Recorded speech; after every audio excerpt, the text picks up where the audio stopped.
12 हम कविता पढ़ रहे हैं सरोज स्मृति। सरोज स्मृति के 3 पद मैंने आपको बता दिए थे, समझा दिए थे। अब मैं आगे आ गई हूँ। यह आपकी कविता का आखिरी पद है, इसके बाद और नहीं दिया है। यहाँ तक तो मैंने आपको पिछली बार बताया था कि किस तरह से सरोज की मृत्यु उसकी नानी की गोद में होती है। ठीक है, अब आगे बढ़। मुझ भाग्यहीन की तू संभल, युग वर्ष बाद जब हुई विकल, दुखी जीवन की कथा रही, क्या कहूँ आज जो नहीं कही।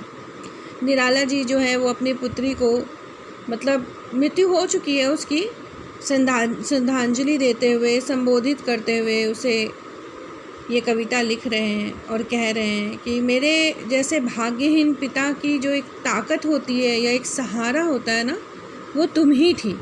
मेरी बेटी सरोज तुम ही थी और तुम्हारी याद को मैं अपने मन में 2 साल से दबाए हुए हूँ, लेकिन अब ये यादें जो है ना वो मन से निकलने को छटपटा रही हैं। मेरा तो सारा जीवन दुखी जीवन की कथा रही, मेरा तो सारा जीवन दुख में बीता, लेकिन अब मैं क्या कहूँ आज जो नहीं कही। अब अपने जीवन के बारे में मैं क्या कहूँ। मेरी जो स्मृतियाँ हैं, जो प्रेम है, जो सहारा है, वो सरोज थी। वो चली गई और 2 साल तक वो अपने मन में अपनी बेटी को यादें लिए हुए बैठे थे, लेकिन अब वो और नहीं सहन कर सकते इन यादों को। अब उन यादों को वो एक रूप, कविता का रूप देना चाहते हैं, लिखना चाहते हैं। ठीक है। हो इसी कर्म पर वज्रपात, यदि धर्म रहे नत सदा मात।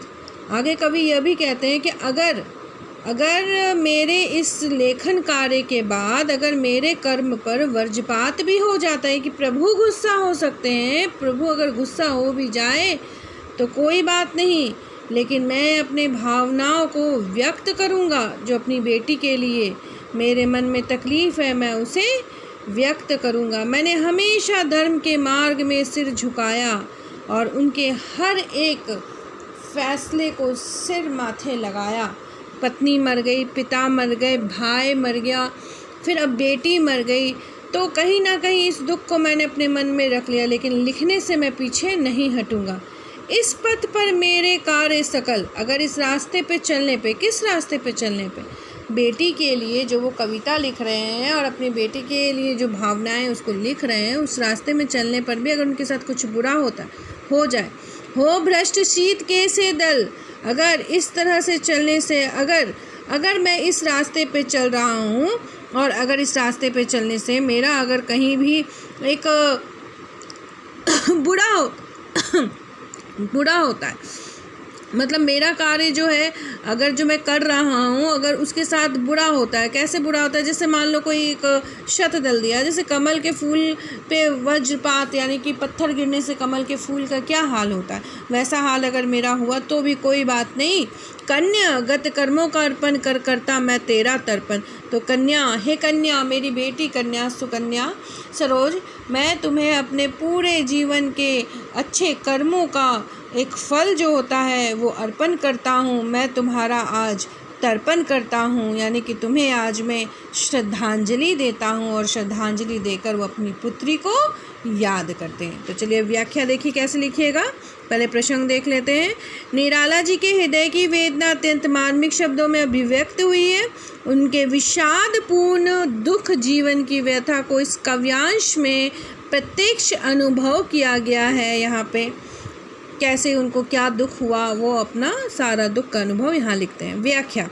निराला जी अपनी पुत्री सरोज को संबोधित करते हुए कहते हैं कि मुझ भाग्यहीन पिता की तू ही एकमात्र सहारा थी। मैंने तुम्हारी स्मृतियों को 2 वर्ष तक अपने हृदय में संजोए रखा, तुम्हारी यादों को, परंतु अब मैं व्याकुल हो चुका हूँ। मेरा सारा जीवन दुख में बीता। मैं अपने दुख की उस कथा को इस कविता में लिखना चाहता हूँ, प्रकट करना चाहता हूँ, जो आज तक नहीं कर पाया। अपने धर्म पर अडिग रहते हुए मेरे इस कर्म पर अगर कोई वज्रपात भी हो जाए तो भी कोई बात नहीं, कोई बड़ी विपत्ति भी आ जाए तो भी कोई बात नहीं, मैं अपनी भावनाओं को अभिव्यक्त करने के मार्ग से विचलित नहीं होऊंगा, मतलब नहीं हटूंगा। मैं ज़रूर बताऊंगा कि मेरे साथ क्या क्या हुआ, मेरा दुख क्या है। यदि अपने कर्तव्य और धर्म का पालन करते हुए मेरे सभी सत्कार्य कमल दल की भांति अगर नष्ट भी हो जाएं, तो भी मुझे चिंता नहीं है।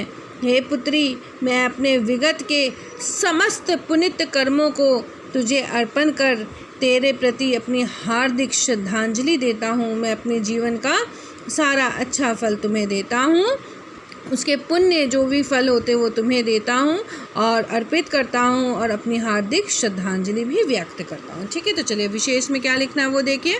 हृदय की असीम वेदना का यहाँ पे बड़ा मार्मिक वर्णन हुआ है। तत्सम प्रधान शब्दों का प्रयोग किया गया है और शीत के से दल में उपमा अलंकार है। क्या कहूँ आज जो नहीं कही में वक्रोक्ति अलंकार है। ये ज़्यादातर नहीं लिखा जाता है, हमेशा उपमा, रूपक और अनुप्रास अलंकार को ही याद रखिएगा।